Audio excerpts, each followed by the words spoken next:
میں تازی حدیث پاک تو سنانا چاہتا کہ ساری ذلت دی وجہ کیوے کیوں جی تیرے منہ سے جو بات نکلی وہ ہو کے رہی، وہ زبان جس کو سب کن کی کنجی کہے، اس کی نافذ حکومت پہ لاکھوں سالہ۔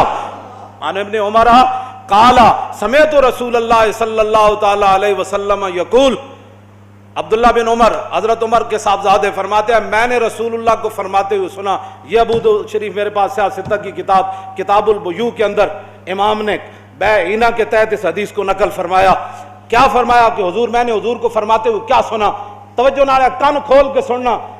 پیسہ زیادہ آ جائے گا، پاکستان بچ جائے گا، پیسہ سعودی عرب تے انہوں نے لیٹرینہ بھی سونے دیاں بڑھا دیتیاں، لیکن اسرائیل دا اقبال نہیں ڈنگا کر سکے، کیوں جی؟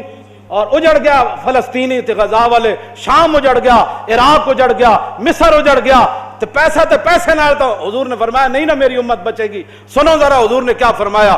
حضور نے فرمایا جب تم آپس میں بیعینہ کرنے لگو، خرید و فروخت، بیعینہ کیا ہے کہ یہ جو چیز ہے میں مولانا کو 10 روپے کی بیچتا ہوں، یہ مولانا کہتے ہیں میں 10 روپے دے دوں گا 1 دسمبر کو، ابھی جناب اکتوبر نہیں گزرا تو میں نے مولانا کو کہا بھائی 10 روپے چاہیے، انہوں نے کہا آپ کا وعدہ تو دسمبر، میں نے کہا مجھے اس بات کا پتہ نہیں ہے، انہوں نے کہا اچھا میں کوشش کرتا ہوں، انہوں نے کہا کہ مجھے تو پیسے نہیں ملے جی۔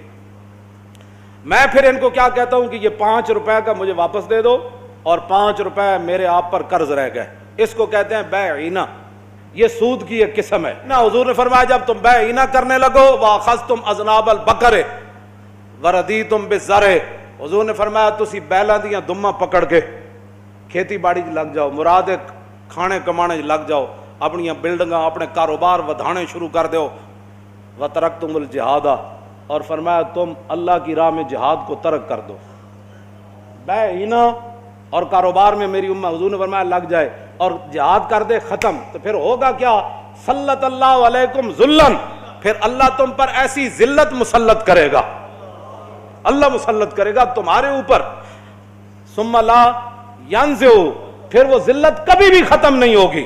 سن لو، امریکہ پیسے دے دے، پوری دنیا تمہیں پیسے دے دے، کیوں جی؟